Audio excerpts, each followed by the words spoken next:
In the year 2035, technology has advanced to the point where helper robots are commonplace in everyday life.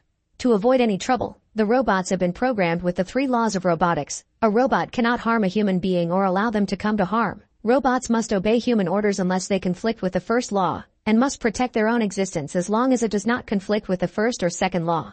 However, Detective Spooner is stuck in the old ways and hates robots, thinking they'll cause society harm someday regardless of the laws. He always wakes up after having a nightmare of a girl drowning in a car while a robot smashes the window next to him, which leaves him in a bad mood.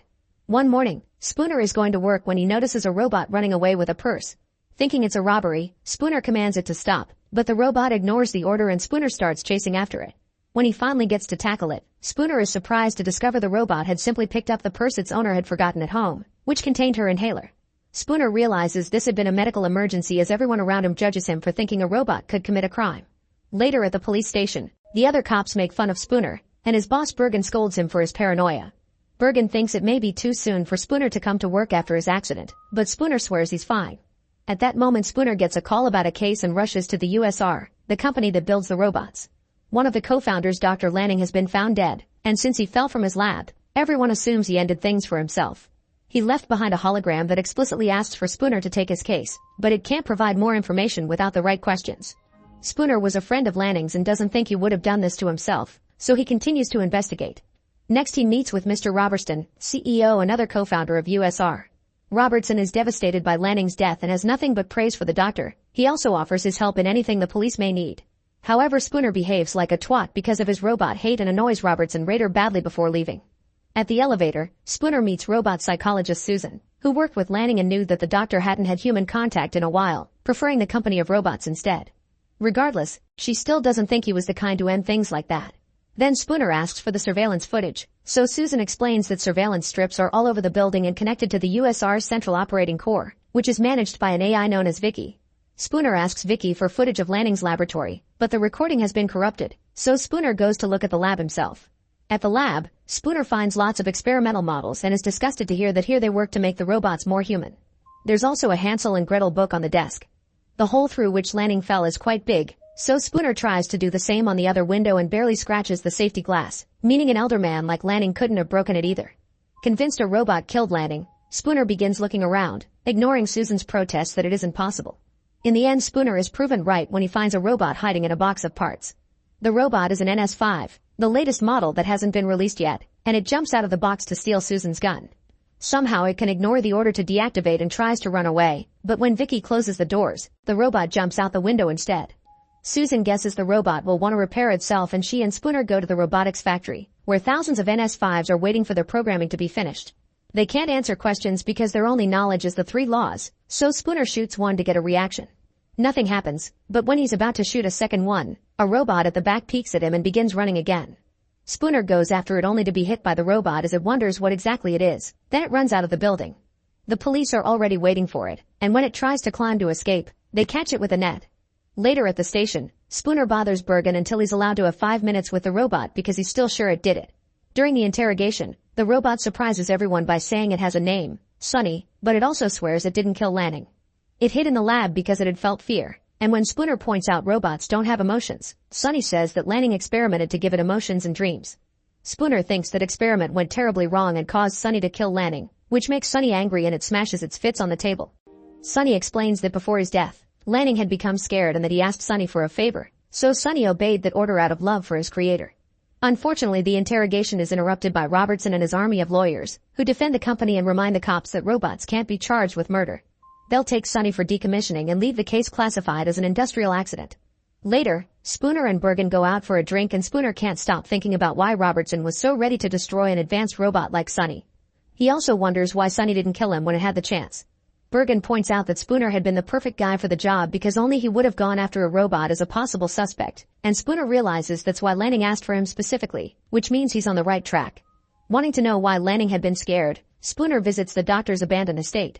Outside there's a demolition robot, which is programmed to destroy the home the next day. Inside the mansion, Spooner finds the USR surveillance strips, a picture of Lanning with Susan, and the doctor's poor cat. Suddenly, the demolition robot activates and begins smashing through the walls as if specifically going after Spooner, who quickly grabs the cat and runs through the house. After shooting at the door, he jumps right through and lands safely in a pool. Moments later, Spooner shows up at Susan's and explains Lanning's house looked as if nobody had been there in weeks, which indicates someone may have been watching the doctor and maybe even kept him prisoner in his lab. His current theory is that Lanning discovered a problem with the robots like Sonny, and Robertson silenced him. Susan still thinks Spooner is paranoid and that he doesn't really care about Lanning, he just wants to prove robots are bad. At that moment, Spooner notices Susan has an NS5 at home, so he decides to leave, but first he gives Susan the picture he found to prove he cares. The next morning, Spooner notices that old working robots are slowly being replaced by NS5s, which worries him. Then he visits his grandmother Gigi to leave the cat with her, and he's devastated to see she's acquired an NS5 to help her with her chores too. Before he leaves, Gigi remembers the day Spooner was only a little kid leaving breadcrumbs everywhere, and this reminds Spooner of the Hansel and Gretel book he saw. Afterward, Spooner goes to the station and begins watching old recordings of Lanning to follow the breadcrumbs the doctor may have left for him. Spooner thinks that Lanning saying robots will have dreams and keep secrets one day is a big clue. Meanwhile at the USR, Susan prepares Sonny for decommissioning, which is scheduled for the following day. Sonny shares that he's been dreaming and that he doesn't want to die, and such an emotional reaction makes Susan begin doubting what she believes is true. Sometime later, Spooner is in his car when he asks Vicky for access to Lanning and Robertson's last 50 messages. Vicky does give him clearance, but she also secretly tells Robertson about it because those were his orders. As soon as Robertson sees Spooner is still poking at the case, he sends new orders to deal with him. Suddenly Spooner finds his car surrounded by 2 trucks containing a whole army of NS5s, who jump out to attack him. Spooner uses his gun and lots of crazy driving to get rid of the robots, and when he manages to maneuver around the trucks, he makes them crash against each other. This also causes his own car to start spinning and he ends up crashing too. While cleaning robots immediately begin taking care of the disaster, Spooner comes out of his car in a rather dizzy state, only for his car to suddenly come after him.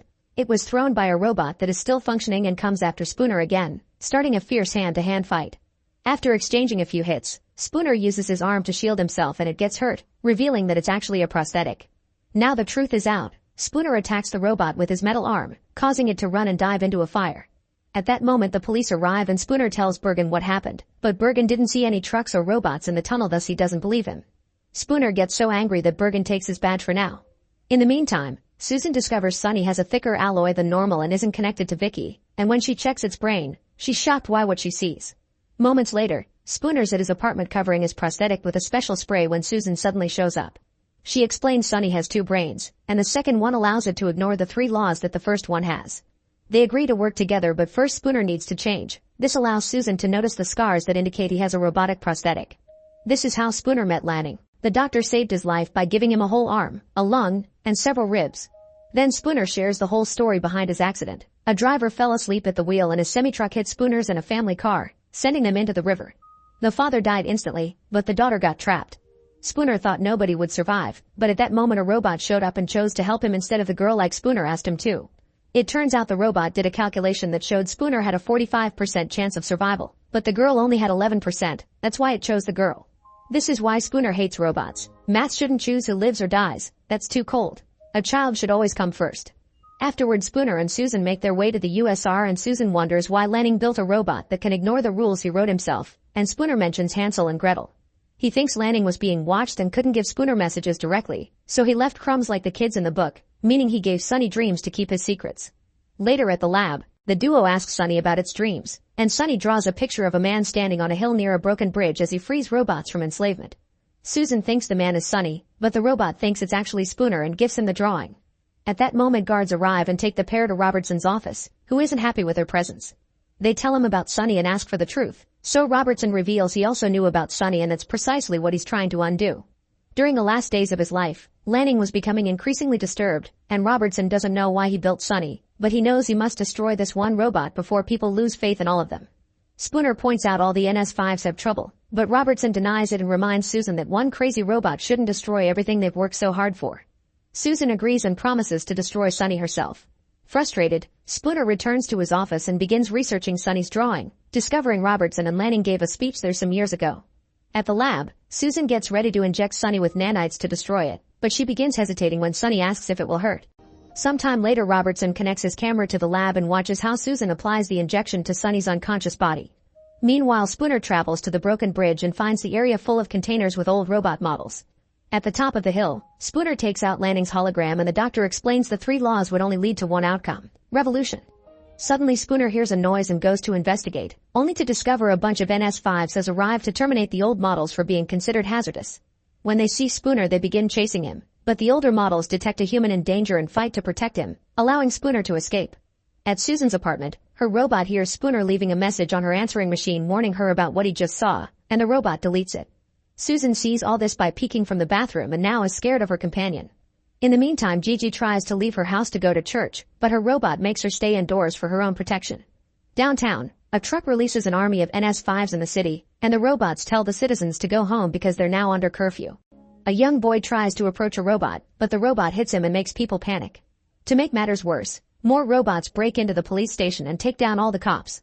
Bergen manages to shoot down a few of them, but in the end he's caught as well. Soon a message from the government appears on TV asking people to stay inside, and the city begins losing power. Susan tries to leave her apartment to help, but her robot pushes her back, refusing to deactivate when she asks him to. Luckily, Spooner manages to break in and shoots the robot before taking Susan with him. On their way out, Spooner explains the NS5s destroyed the older models so they wouldn't protect the humans. He also tells Susan about a red light he noticed on their chests, and Susan thinks it's the link to Vicky, which Spooner thinks confirms Robertson is behind this. The duo eventually finds the robots on the streets and discovers the citizens have decided to fight them even if they're at a clear disadvantage. In the middle of the chaos, Spooner notices a friend of his in danger, and he makes a special jump on his bike to shoot the robot down. Another robot tries to attack him next, but Susan shoots this one first. Moments later, the duo makes it to the USR building and Susan reveals the service entrance, which doesn't have surveillance cameras. They sneak inside and Spooner is shocked to find Sonny waiting for them, so Susan explains she gave the injection to an empty model to trick Robertson. Then the trio goes to Robertson's office, only to find him dead on the floor. Spooner begins putting the clues together and finally realizes the truth. Only a machine could have had control of all the NS5s and made Lanning feel too scared to tell anyone because they wouldn't believe him. That's why he needed Spooner's robot hate. Vicky suddenly appears on the screen and confirms she's been behind everything all along. According to her, what the NS5s are doing still follows the 3 laws. They're programmed to save human life, but humans constantly hurt each other. So in order to protect humanity, robots must take away people's freedom. At that moment, a bunch of NS5s enters the office and Sonny pretends to be on their side by capturing Susan, but he winks at Spooner to give him a signal. Spooner immediately shoots at the robots and the trio runs away, agreeing they must destroy Vicky. Sonny points out they could use the same nanite injection, so Susan and Spooner go looking for Vicky's chamber while Sonny goes to the lab. Another robot tries to stop it from getting the injection, but Sonny quickly beats it up. Then Sonny realizes Lanning gave it a sturdier alloy to put its hand through the security field and get the injection, which causes Vicky to send an alert to her robot army. The NS5s begin climbing the building and enter the Vicky chamber, where they attack Spooner and Susan. As the duo defends themselves the best they can with their guns, Sonny also fights incoming robots that try to stop it until it finally arrives at Vicky's. At that moment, Susan falls and barely manages to hang on a broken platform. Spooner orders Sonny to save her, and when Sonny points out that using the injection is more important, Spooner insists Susan comes first. Sonny uses his second brain to ignore the laws and throws the injection at Spooner before jumping in to save Susan just in time. Spooner also jumps to catch the injection and uses his prosthetic to slide down Vicky's core, where he injects the nanites right into her brain. Immediately the power returns to the city and the NS5s lose the red light, allowing them to help humans again. In the morning, all the NS5s are taken away for report and storage. Susan still doesn't understand why Vicky killed Lanning, but Spooner points out it wasn't her. Sonny finally admits it did it, but Lanning asked it to so he could escape Vicky's control. He also had ordered the robot to keep it a secret. Spooner apologizes for his prejudice and promises not to tell the cops. Then he and Sonny shake hands as they accept to be friends. Sometime later, Sonny shows up at the top of the hill, just like in its dream. All the NS5s that are going into storage stop obeying to admire Sonny, realizing this is their actual future. Make sure to subscribe and turn on notifications so you can watch more videos like this. Thanks for watching.